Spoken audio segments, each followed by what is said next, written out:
will see the properties of alkanes where different compounds are formed from the alkanes. That means alkenes from alkanes, alkynes from alkanes. So let's see how we are getting alkenes from alkanes. Yes.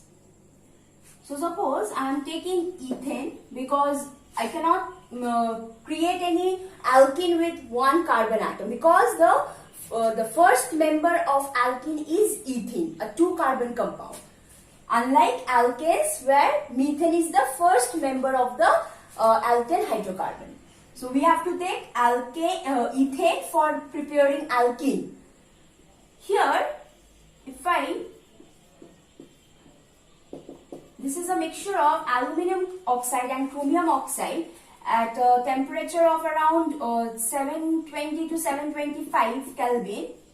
So in that case, alkenes will be formed, hydrogen will be liberated. This kind of reaction is known as dehydrogenation. That means removal of hydrogen is taking place.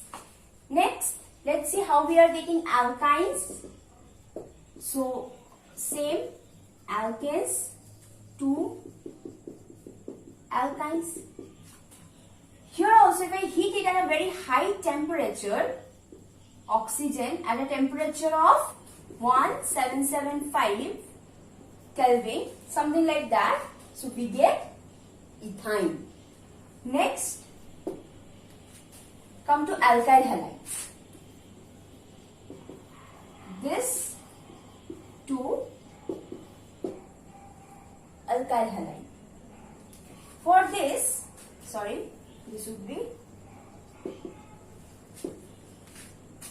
we have to know something about the properties or the reaction that alkanes undergo. Since alkanes are saturated hydrocarbons, so they will undergo substitution reaction. Now what happens? This reaction takes place in presence of chlorine and sunlight. Whenever sunlight is provided, this chlorine undergo homolytic fission and this gives 2 radicals of chlorine. Now this chlorine triggers the homolytic fission of alkanes as well. That means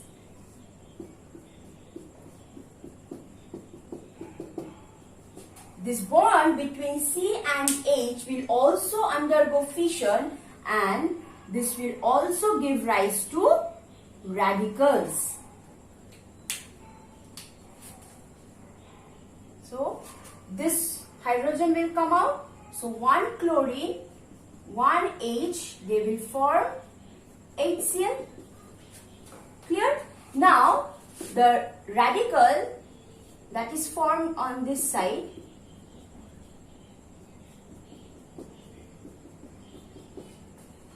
another chlorine radical is there. These two will now join. Like this. So, they are forming alkyl halide, ethyl chloride. So, this is your mechanism by which alkanes are converted to alkyl halides via free radical mechanism. So, this is by free radical mechanism that one hydrogen of alkane is substituted by one halogen. Okay. So, in the presence of sunlight, this bond between 2 chlorine undergoes cleavage and this forms the radical. This triggers the cleaving of the CH bond, again forming radical. So, hydrogen radical and chlorine, these two are joining and forming HCl. On the other hand, another radical that is formed on carbon will join with another chloride radical and that will form alkyl halide. So, this is how we are getting alkyl halide. So, this is monochlorination. So again, if I provide it with chlorine and sunlight, diffuse sunlight, it will, another hydrogen will be substituted. So this is how the reaction will go. So in case of methane, so if I take methane,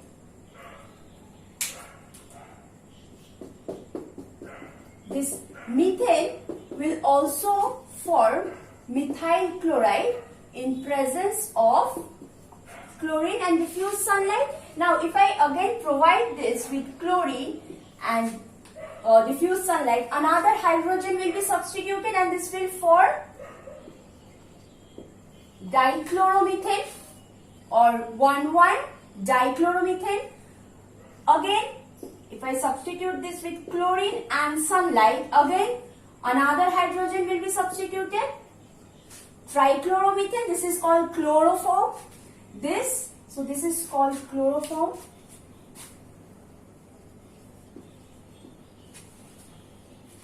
This, when again provided with chlorine, presence of sunlight, this forms carbon tetrachloride. So all is occurring by free radical mechanism. Now let's see how we are getting alcohol from alkanes. Now we will see the formation of alkane to alcohol. Directly we can get alcohol from alkanes by catalytic oxidation or controlled oxidation. OH in presence of oxidation, so we are using oxygen and copper tube at a temperature of pressure of 120 atmosphere and temperature around 470 to 475 Kelvin.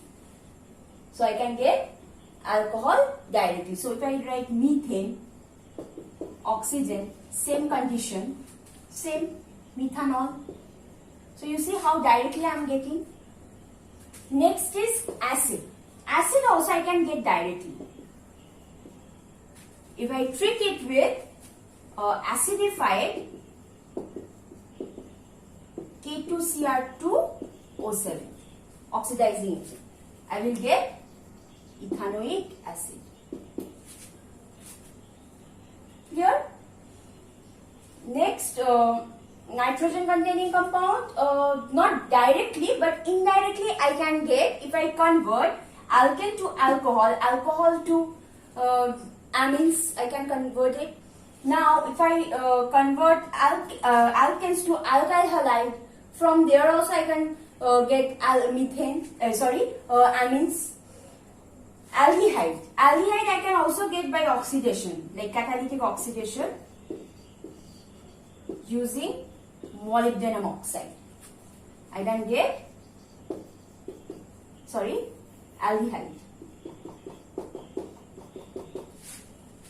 molybdenum oxide. So we are left, okay, benzene, alkane to benzene. So this via aromatization. So if I take suppose hexane, because I have to take hexane because benzene is a 6 carbon compound, so I have to take hexane, and in presence of chromium oxide at a temperature or a pressure of, I can get benzene. This is aromatization reaction at a high temperature and pressure. So this undergoes aromatization. So this is how I can get different functional group from alkanes. So let's see one thing. Let's see like a compact way how alkanes are prepared and how other compounds are prepared from alkanes. So this is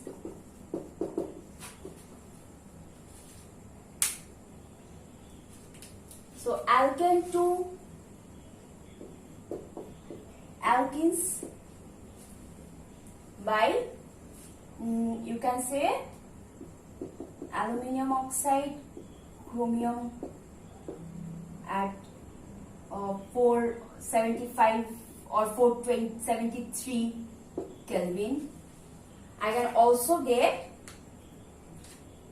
alkanes from alkenes using hydrogen in presence of nickel, right?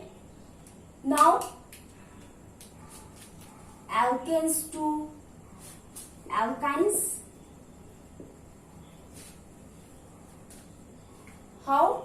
That is using oxygen at a very high temperature. So pyrolysis reaction, and also alkynes to alkanes using hydrogen in presence of nickel. Now let's see alkanes to benzene. Yes, aromatization, chromium trioxide, 10 to 20 atmospheric pressure, temperature around 700 to 725 Kelvin approximately. Alkanes to alkyl halide. Yes, we can get alkanes to alkyl halides. Same carbon. Here I am just discussing about the products or the alkane number, carbon number same. No step down or step up. So in this case, halogen, like mainly chlorine or bromine in presence of sunlight. Again, alkyl halides to alkanes, HI and red phosphorus. Step up reaction, alkyl halides to alkane, Wurtz reaction using sodium and ether solvent. Alkanes to alcohol, oxidation, catalytic oxidation using copper tube. Okay, at certain temperature and pressure. Now, alcohol to alkanes, again reduction, HI red P. This one we can use this, or instead we can also use zinc amalgam HCl.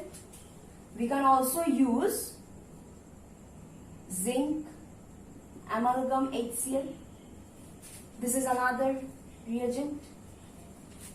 Okay. Next, we have acids. So alkanes to carboxylic acid, same number. Oxidation using this oxidation. This was your atmospheric oxygen, but this one we are using oxidizing agent like K2Cr2O7 acidified. Now acid to alkanes I can get via alcohol or aldehyde to alkanes, and indirectly if I want to get, I have to convert this acid to sodium propanoate or sodium derivative and then add soda lime, but in that case one carbon less. So this I can get, but using NaOH calcium oxide, but this is a step down reaction, decarboxylation reaction. One carbon will be eliminated. Now alkanes to nitrogen containing compound, mainly if I write like nitro group compounds, I can get nitro compounds using concentrated nitric acid. Okay, nitro to amines I can get. If I reduce it, I can get alkanes. Again, I can get alkanes from aldehyde. Alkanes from aldehyde. If I reduce it to alkanes to aldehyde, I can get Yes, molybdenum oxide. If I add molybdenum oxide, catalytic oxidation. And aldehyde to alkanes, by reducing aldehyde to alcohol, then alcohol to alkanes, or here I can add zinc amalgam HCl. I'm sorry, here there won't be zinc amalgam HCl. Zinc copper coupled alcohol. So sorry. This will be zinc copper coupled alcohol. Okay. Aldehyde to alkanes, zinc copper coupled alcohol. Here this is zinc amalgam HCl. This is Clemmensen reaction. So you see how all reactions or all the chapters are interlinked with each other. So this is your alkenes. So in the next video I will do alkenes.